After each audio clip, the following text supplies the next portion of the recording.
మకర రాశి వారికి ఆషాఢ మాసంలో బహుళాష్టమి, అమావాస్య, గురువారము, గురుపుష్యార్క యోగ సందర్భంగా ఐశ్వర్యాన్ని ఎలా పొందాలి, అష్టకష్టాలను ఎలా నివారించుకోవాలి, అష్టైశ్వర్యకి ఎలా స్వాగతం పలకాలి, మరియు శ్రావణ మాసము మొదటి శుక్రవారం ప్రారంభం అవడం వలన లక్ష్మీదేవి యొక్క కృపకటాక్ష వీక్షణ ఎలా పొందాలో ఈ వీడియోలో సవివరంగా సంపూర్ణంగా తెలుసుకుందాం.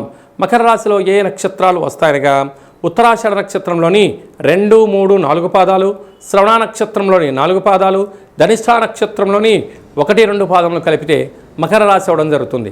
రాశాధిపతి శని భగవానుడు.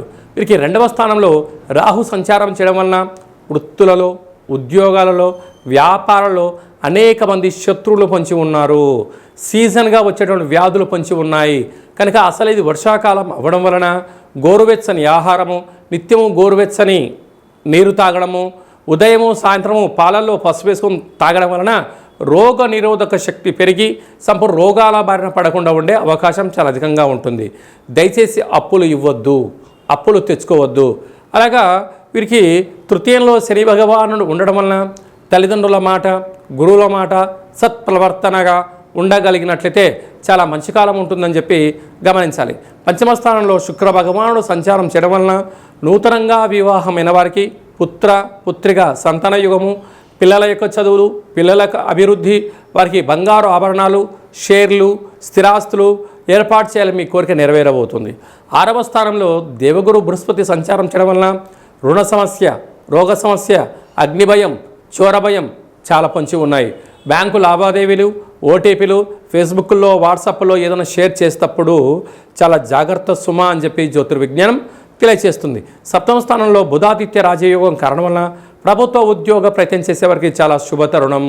అలాగే తండ్రి ఉద్యోగం కానీ, తల్లిగారి యొక్క ఉద్యోగం కానీ, లేకపోతే గవర్నమెంట్ నుంచి వచ్చేటువంటి మీకు పత్రాలు కానీ మీకు రావాలి అన్నట్లయితే ప్రభుత్వ అధికారులతో చాలా సఖ్యతగా గౌరవాన్ని ఇచ్చి గౌరవాన్ని పుచ్చుకోగలిగితే విజయం మకర రాశి వారి సొంతం అవుతుంది. 8వ స్థానంలో కుజుడు మరియు కేతు సంచార స్థితి ఉండడం వలన మీ జన్మ నక్షత్రం రోజున, అమావాస్య రోజున, అష్టమి తిథి యందున దూరావాయు జల ప్రయాణాలు పెట్టుకోవద్దు.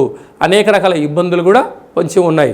ఇలాంటి కాల సమయంలో శ్వేతార్కము అనగా తెల్ల జిల్లెడి యొక్క వృక్షము, అక్కడ కూష్మాండ దీపాన్ని ఏర్పాటు చేయడము, 27 మార్లు ప్రదక్షిణ చేయడము, ఇంకొంచెం ఓపిక కలిగితే ఆ వేరును తీసుకొచ్చి ఇంట్లో పెట్టుకోగలిగినట్లయితే మకర రాశి వారికి విపరీతమైన రాజయోగం కలిగి అష్ట కష్టాలకు స్వస్తి పలిగి అష్టైశ్వర్య స్వాగతం పలుకుతారు.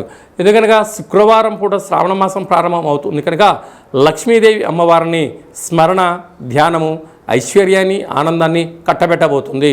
హోటల్ వ్యాపారస్తులు, నీటి వ్యాపారస్తులు, విదేశాలకు వెళ్ళాలి, ఎక్స్పోర్ట్స్ అండ్ ఇంపోర్ట్స్ బిజినెస్ చేసేవారు, అలాగా లెక్చరర్స్, స్కూల్ టీచర్సు, విద్యా బోధన, పఠనము, సంపూర్ణ సెల్ఫ్ మార్కెటింగ్ చేసేటువంటి వారందరికీ కూడా చాలా మంచి కాలం ఉందని చెప్పి కూడా గమనించాలి.